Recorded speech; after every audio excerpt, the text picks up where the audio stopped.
Assalamualaikum warahmatullahi wabarakatuh. Alhamdulillahilladzi an'amana bi ni'matil imani wal ihsan. Wa nusalli wa nusallimu ala khairil anam wa ala alihi wa ashabihi wa barik wa sallam. Amma ba'd. Dewan Hakim yang arif dan bijaksana, sahabat da'i da'iyah dimanapun anda berada, serta segenap panitia lomba Lafesda yang semangatnya luar biasa. Setinggi puja, sedalam syukur, marilah kita panjatkan kehadirat Allahu Rabbul Majidul Ba'is yang telah menciptakan langit berlapis-lapis. Dari sanalah turunnya hujan yang deras dan gerimis, yang telah menciptakan wanita tanpa kumis. Alis matanya yang tebal laksana semut yang berbaris-baris, rambutnya yang ikal bagaikan lengkungan keris, bodinya yang indah bagaikan gitar dari Paris. Namun sayang, beribu-ribu sayang hadirin, banyak gara-gara wanita lelaki menangis. Yang paling menyedihkannya lagi, dompet pun semakin menipis, keimanan semakin terkikis, ketakwaan pun semakin habis. Memang betul kata pujangga, wanita itu bagaikan racun yang manis. Salawat bertangkaikan salam, marilah kita curahkan ke ruh baginda putra padang pasir. Senin pagi ia terlahir, ia tak pernah kocar-kacir ketika menghadapi orang-orang kafir. Ia rela bermandikan darah, berhujankan anak panah, demi menegakkan kalimat tauhid di persada bumi ini. Dengan lafaz La ilaha illallah Muhammadur Rasulullah, ialah putra Abdullah, buah hati Siti Aminah, arjunanya Siti Aisyah, Habibullah, kekasih Allah. Maka sepantas dan sewajarnya lah kita bersolawat kepada beliau dengan lafaz Allahumma salli ala Sayyidina Muhammad wa ala ali Sayyidina Muhammad. Hadirin yang berbahagia, membangun generasi muda Islami di zaman serba teknologi merupakan tema yang akan saya bawakan pada lomba Lafesda kali ini. Guys, billah, sebelumnya saya akan mengutip sedikit tentang santri. Masa muda santri dapat dihiasi dengan ibadah yang teratur, fikiran yang terukur, berbicara yang jujur, tidak suka ikut campur apalagi sampai ngawur. Marilah kita perbanyak bersyukur agar kita tidak mudah insecure.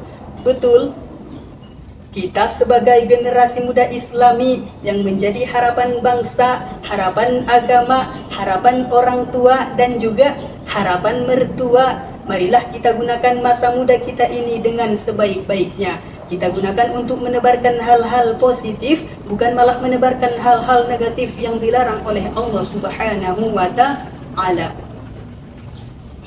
Pemuda gaul. Mungkin saja ada yang berpendapat pemuda gaul adalah mereka yang selalu berpakaian modis dan stylish. Namun hadirin, pemuda gaul dalam kacamata Islam adalah mereka yang selalu mengikuti perkembangan zaman, selalu mengikuti perkembangan teknologi tanpa meninggalkan syariat Islam.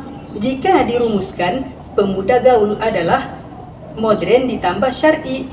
Seiring berkembangnya zaman, seiring berkembangnya teknologi yang semakin hari semakin menjadi-jadi, kita sebagai generasi muda Islami harus cerdas dalam memilih tontonan dan tuntunan. Kita harus lebih bijak dalam menggunakan media sosial.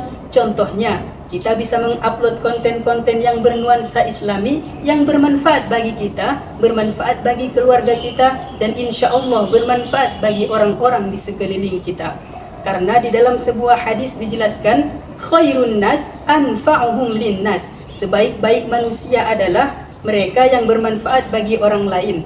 Allah Subhanahu wa ta'ala juga berfirman di dalam Al-Quran surah Al-Hujurat ayat 6. Bismillahirrahmanirrahim. Ya ayyuhalladzina amanu in ja'akum fasikum binaba'in fatabayyanu. بنبأ فتبينوا أن تصيبوا قوما بجهالة فتصبحوا على ما فعلتم نادمين. Wahai orang-orang yang beriman, jika seorang fasik datang kepadamu dengan membawa berita penting, maka telitilah kebenarannya, agar kamu tidak merugikan suatu kaum dengan ketidaktahuanmu yang akan mengakibatkan kamu menyesali perbuatanmu itu. Hadirin yang berbahagia, Syekh Taqiyuddin dalam sebuah kitabnya pernah berkata, "Ya ma'asyiras syabab, wahai para pemuda, uthu min anfusikum wa antum syabab, pergunakanlah masa muda kalian dengan sebaik-baiknya. Fa inni wallahi ma ra'aitu amalan illa fi syabab, karena sesungguhnya demi Allah aku tidak menemukan saat yang paling tepat untuk berbuat kebaikan kecuali pada masa muda." Sahabat-sahabatku yang dirahmati Allah, dari syarahan yang saya sampaikan dapat kita kutip kesimpulan bahwasanya kita sebagai generasi muda Islami harus selalu menebarkan hal-hal positif agar terciptanya bangsa yang baldatun thayyibatun wa rabbun ghafur. Amin amin ya rabbal alamin. Bang Taufik menjahit kopiah dijahit beldu yang utuh.